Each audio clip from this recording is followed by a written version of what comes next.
প্রিয় দেশবাসী, আসসালামু আলাইকুম। আমি আপনাদের পান্না ভাই বলছি আমেরিকা থেকে। আমার আজকের বিষয়বস্তু নির্বাচন। নির্বাচন আমি নির্বাচন সম্বন্ধে কথা বলার আগে দুইটি কথা বলবো। প্রথম কথা হচ্ছে, বাংলাদেশ থেকে আমরা এক চোরকে তাড়িয়েছি। 16 বছর সে বাংলাদেশের অর্থ সম্পত্তি চুরি করেছে, আমাদের জনসাধারণের জীবনকে চুরি করেছে, খুন করেছে।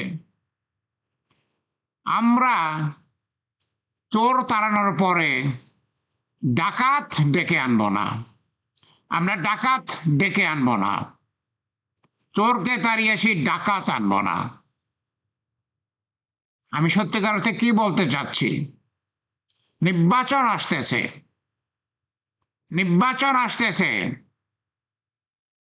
আমরা পিয়ার পদ্ধতির নির্বাচন চাই, যাতে ডাকাত আসতে না পারে, আরেক স্বৈরাচারী যাতে আসতে না পারে।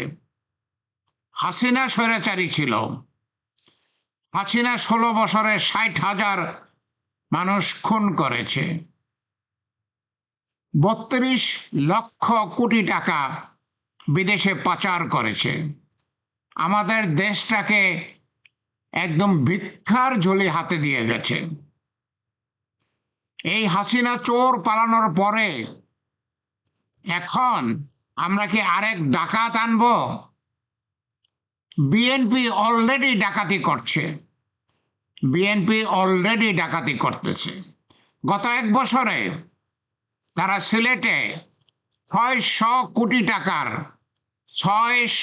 কোটি টাকার সাদা পাথর চুরি করেছে। তারা প্রতিদিন প্রতিক্ষণ প্রতি মুহূর্তে বাংলাদেশের হাটে ঘাটে মাঠে সর্বত্র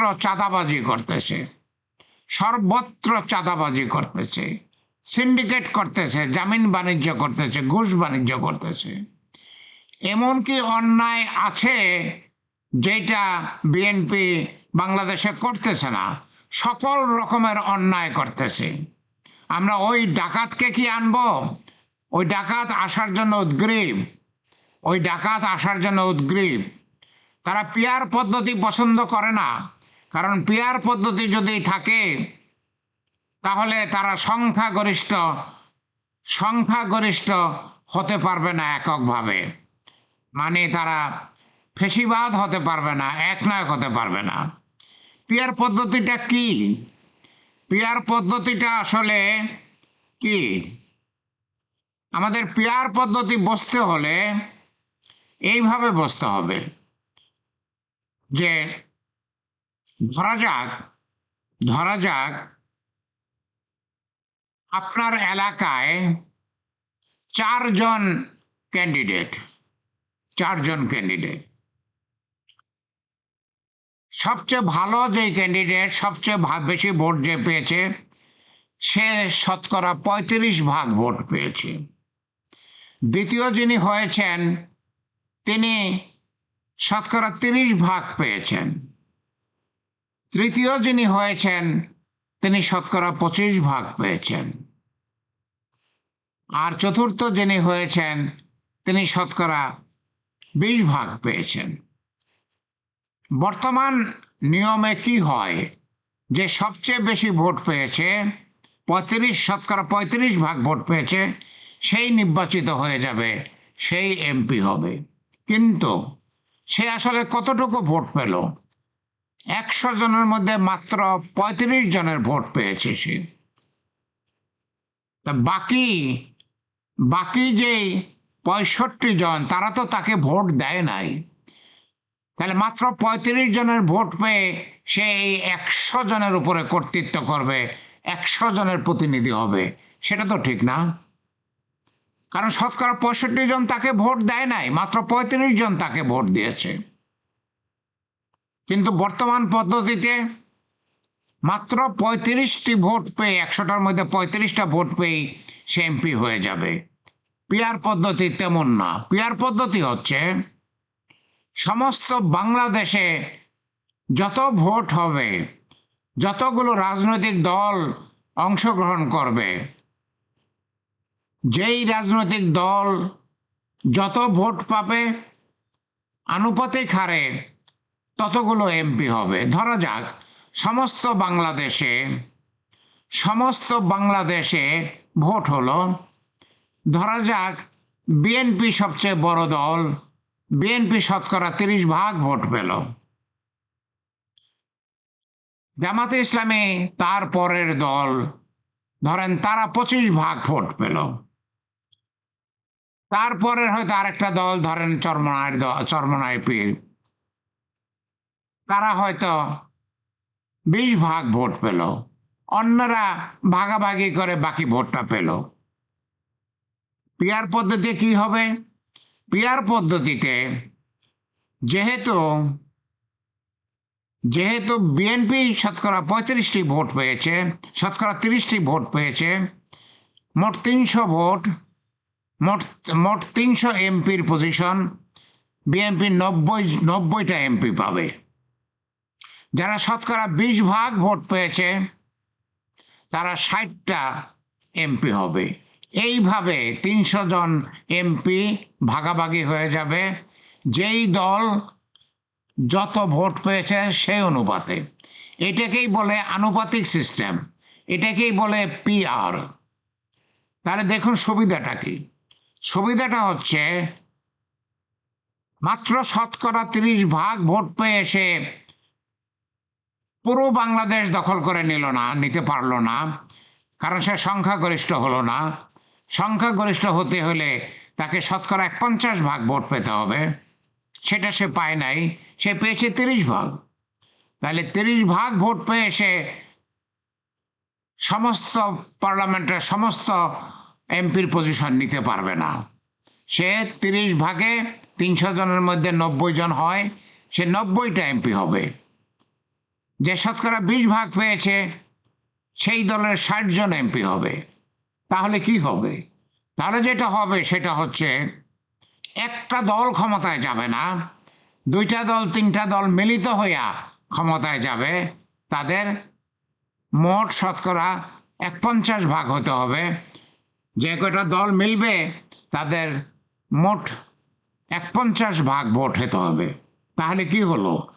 তাহলে একটা দল যেহেতু রাজত্ব করতে পারতেছে না, তারা রাজা হতে পারবে না, স্বৈরাচার হতে পারবে না, একনায়ক হতে পারবে না।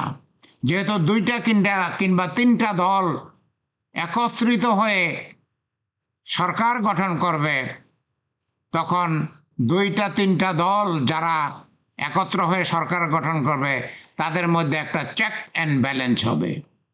একটা দল খারাপ কিছু করতে চাইলে অন্য দল রুখে দাঁড়াবে, কারণ তারা জানে রুখে যদি না দাঁড়ায় এর পরের নির্বাচনে তারা হারবে। অতএব ফেসিবাদ হবে না, একনায়ক হবে না। আমরা হাসিনার মতো একনায়ক আর চাই না, আমরা হাসিনার মতো স্বৈর শাসক আর চাই না। আমরা আর দেখতে চাই না 32 লক্ষ কোটি টাকা বাংলাদেশের বিদেশে পাচার হয়ে যাবে, আমরা সেটা দেখতে চাই না। আমরা দেখতে চাই না বাংলাদেশের 60,000 মানুষ খুন হবে। আমরা ফেসিবাদ চাই না, একনায়ক চাই না। অতএব আমাদের পিয়ার সিস্টেম দরকার। প্রিয় দেশবাসী, আমি আশা করি আপনাদেরকে কিছুটা বুঝাতে পেরেছি পিয়ার সিস্টেমটা কি এবং পিয়ার সিস্টেমের সুবিধাটা কি। অতএব আসুন আমরা সবাই মিলিতভাবে সরকারের কাছে অনুরোধ করি, দাবি তুলি, চাপের সৃষ্টি করি যেন পিয়ার সিস্টেমে নির্বাচন হয়। দেখুন, গত কয়েক মাস যাবৎ সংস্কার কমিশন মাসের পর মাস মিটিং করতেছে। সবগুলো রাজনৈতিক দল পিয়ার সিস্টেম মেনে নিয়েছে, শুধু বিএনপি মানে নাই। বিএনপি কেন মানে নাই? বিএনপি মনে করতেছে তারা সবচেয়ে বেশি ভোট পাবে, অন্যদের চেয়ে বেশি পাবে, তারা সরকার গঠন করবে, তারা ফেসিবাদী রাজত্ব কায়েম করবে, তারা একনায়ক হবে। আমরা চাই না। আমরা বাংলার জনসাধারণ সেটা চাই না। আমরা চাই ফেসিবাদ যেন আর না আসে, এক নায়ক যেন আর না আসে, তাদের ইচ্ছা মতো একটা দল ইচ্ছা মতো যা খুশি তা যেন আর করতে না পারে। অতএব আসুন আমরা দাবি তুলি, আমরা দাবি তুলি। আমরা এক চোর তাড়িয়েছি, এক চোর আমরা তাড়িয়েছি, আমরা আরেক ডাকাত আনতে চাই না, আমরা আরেক ডাকাত আনতে চাই না। আসুন আমরা দাবি করি। আমরা যদি দাবি না করি, যদি পিয়ার সিস্টেম ছাড়া আগের মতোই নির্বাচন হয়, তাহলে একটা দল, যেই দলটা বেশি ভোট পাবে, তারা দেশের সরকার গঠন করবে এবং বাংলাদেশে আবার ফেসিবাদ আসার ভয় আছে। আসুন আমরা দাবি করি, আসুন আমরা দাবি করি, জোর দাবি করি, প্রয়োজনে আন্দোলন করি, প্রয়োজনে আন্দোলন করি। আমরা আর ফেসিবাদ চাই না, পরিষ্কার কথা। আমরা আর ফেসিবাদ চাই না, ফেসিবাদ আর চাই না, পরিষ্কার কথা আমাদের। প্রিয় দেশবাসী, আসুন আমরা সবাই মিলে দাবি করি, আসুন আমরা সবাই মিলে দাবি করি। আমরা ফেসিবাদ চাই না, এক নায়ক চাই না, আমরা পিয়ার সিস্টেম চাই। আল্লাহ আমাদের সহায় থাকুন, আল্লাহ আমাদের সহায় থাকুন। আল্লাহ সহায় না থাকলে তার কিছুই হবে না। আল্লাহ আমাদের সহায় থাকুন। আমিন, আমিন।